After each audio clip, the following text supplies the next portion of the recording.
This is your worksheet number 55 and this is again from chapter 5 electricity. आज हमें जो topic पढ़ना है दैट इज़ ओम्स लॉ.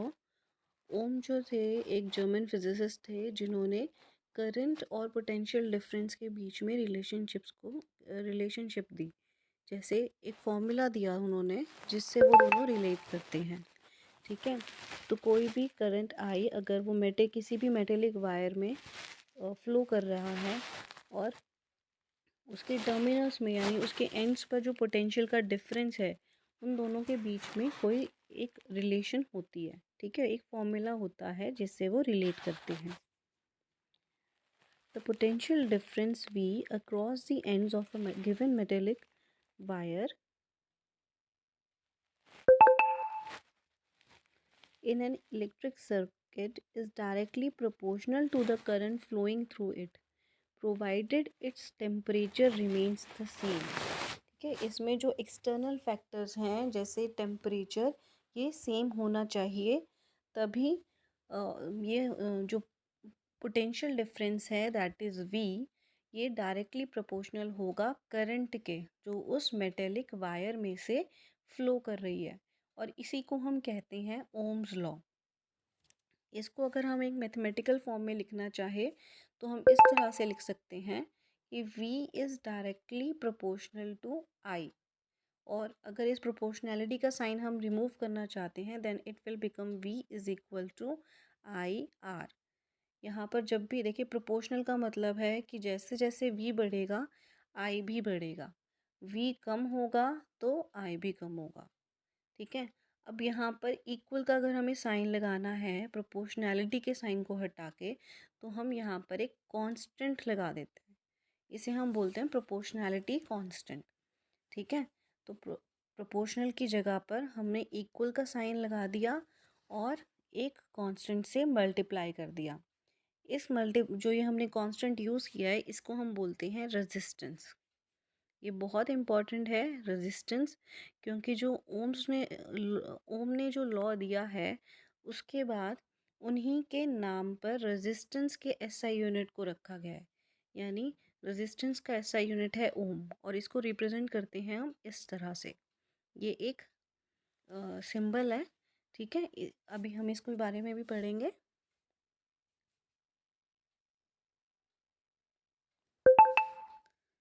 तो नेक्स्ट देखिए इसका सर्किट डायग्राम दिया हुआ है.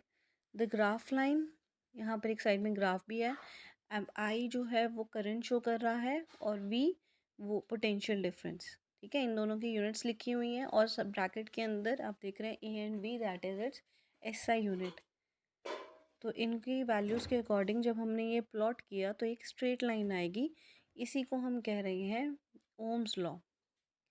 So the graph line represents the value of resistance of wire. Higher the angle between x-axis and graph line means higher the resistance of wire. ठीक है, V I graph of a register.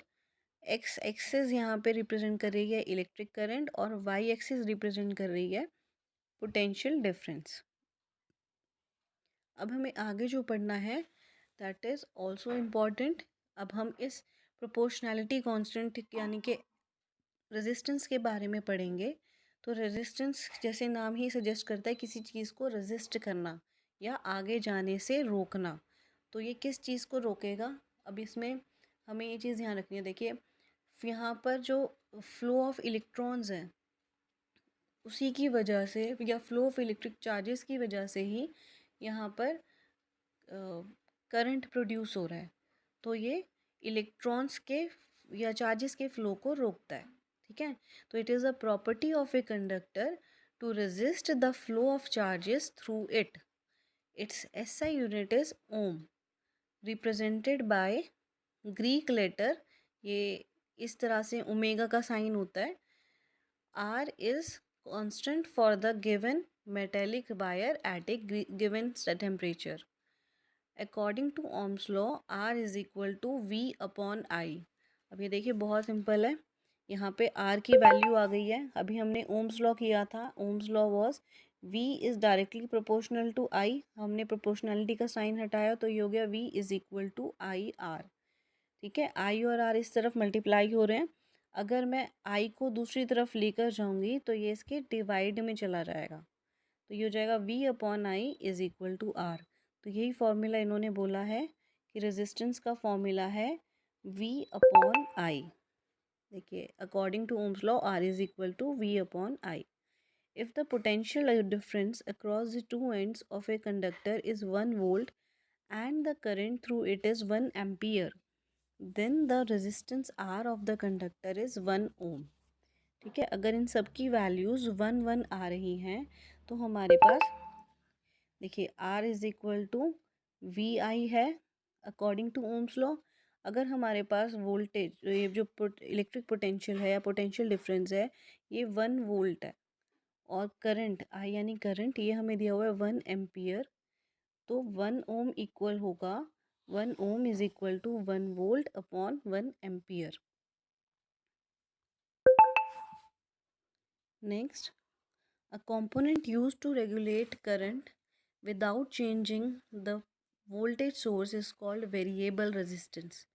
ठीक है, अगर हम किसी भी हम current की वैल्यू को चेंज करना चाहते हैं लेकिन हमें वोल्टेज सोर्स को चेंज नहीं करना, तो हम जिस चीज़ का यूज़ करते हैं उसे हम कहते हैं variable resistance. It is in an electric circuit a device called rheostat is use to change the resistance in the circuit. तो रियोस्टैट नाम का एक डिवाइस होता है जिसको हम इलेक्ट्रिक सर्किट्स में यूज़ करते हैं, और कब करते हैं, जब हमें सर्किट के अंदर रेजिस्टेंस को चेंज करना है। तो इसमें देखिए फर्स्ट क्वेश्चन जो है, अब आपका प्रैक्टिस क्वेश्चन में first question is state Ohm's law, define resistance of A metallic wire. तो ये क्वेश्चन बहुत इम्पॉर्टेंट है। अब आपको पता ही है आपका टर्म 2 जो है वो सब्जेक्टिव होगा, तो ये क्वेश्चन आपसे पूछा जा सकता है because this is a very important question. Next है question number 2, use the above graph and table to calculate the resistance of wire. तो इसको निकालने के लिए आप क्या करेंगे, कोई भी एक सेट ले लीजिए आई और वी ग्राफ में की वैल्यूज़ में से। जैसे यहाँ पे बहुत सारी वैल्यूज़ दी हुई हैं, जैसे यहाँ पर एक सेट ये है, एक सेट ये, यहाँ पे भी है, ये 5 सेट्स हैं। ठीक है, आप इनमें से कोई भी एक वी और आई की वैल्यू ले लो। मान लेते हैं हमने बीच वाला ये पार्ट ले लिया। ठीक है, इसमें वैल्यूज़ दी गई हैं 2 एंड 8, यानी कि वोल्टेज जो है वो है 8 वोल्ट्स और करंट है आपके पास 2 एम्पियर्स। तो हमें रेजिस्टेंस निकालनी है, resistance will be V upon I. तो आप इसको डिवाइड कर देंगे 8/2। ठीक है, तो ये आपका आंसर आ जाएगा 4 ओम्स। अब नेक्स्ट करते हैं question number 3। If the resistance of an electric iron is 50 ohms and a current of 3.2 amperes flows through the resistance, find the voltage। तो V is equal to I R, ये Ohm's law से हमने निकाला है। आपको electric iron का resistance दिया हुआ है, यानी कि जो घर में हम प्रेस यूज़ करते हैं उसका रेजिस्टेंस दिया हुआ है 50 ohms, और करंट इसमें से पास कर रहा है 3.2 एम्पियर्स। तो जो जो गिवन है वो आप लिख दीजिए। R is equal to 50 ohms, I is equal to 3.2 amperes. इन दोनों को आप मल्टीप्लाई कर देंगे तो V आ जाएगा। That means 3.2 into 50। इसको आप सॉल्व करेंगे तो आपका आंसर आ जाएगा। जो भी आंसर आएगा उसका ध्यान रखना है कि उसकी यूनिट ज़रूर लिखेंगे voltage, V volt. Next question number 4, the potential difference between the terminals of an electric heater is 60 volt when it draws a current of 4 amperes from the source। What current will the heater draw if the potential difference is increased to 120 ampere 120 volt. ठीक है, potential difference जो है first case में हम लिख रहे हैं, यहाँ पे हम लिखेंगे केस 1। ठीक है, इस केस में हमारे पास पोटेंशियल डिफरेंस दिया हुआ है V is equal to 60 volts और इसमें से करंट पास कर रहा है 4 एम्पियर्स। तो इसका जो प्रोपोर्शनैलिटी कांस्टेंट होगा, यानी कांस्टेंट वैल्यू होगी, वो हो जाएगी R is equal to V upon I, that means 60/4। ठीक है, इतना ओम्स। तो ये कितनी वैल्यू हो जाएगी, ये आपका हो जाएगा 15। ठीक है, तो ये आपके पास रेजिस्टेंस आ गई 15 ओम्स। अब हम लेते हैं केस 2, जब हमने पोटेंशियल डिफरेंस को इंक्रीज़ कर दिया टू 120 वोल्ट। ठीक है, अब पोटेंशियल डिफरेंस जो है वो इंक्रीज़ होकर 120 वोल्ट हो गया है। तो इस केस में कितना करंट फ्लो करेगा, तो ये निकालने के लिए हमने कांस्टेंट अभी निकाला था आर, उसकी वैल्यू थी 15 ओम। तो ये कांस्टेंट, प्रोपोर्शनैलिटी कांस्टेंट है, इसका मतलब इसके लिए भी अब ये आर की वैल्यू सेम रहेगी। तो अगर हम अब निकालें, हमें निकालना है हम निकालेंगे ओम्स लॉ से V is equal to I R. इसी तरह से आप क्या करोगे, आर को दूसरी तरफ लेकर चले जाओगे। तो अब आपके पास फॉर्मूला आ गया V इज़ इक्वल टू, नहीं नहीं एक minute, V upon R is equal to I. ठीक है, अब हम इसी फॉर्मूले में सारी वैल्यूज़ पुट कर देंगे और हमारा आंसर आ जाएगा। यानी V की जगह पर आप लिख देंगे 120 वोल्ट और R की जगह पर लिख देंगे 15 वोल्ट। तो इनको डिवाइड करके 120 अपॉन 15, इन दोनों को आप डिवाइड कर देंगे। जो आंसर आएगा वो आप एम्पियर्स में लिखेंगे।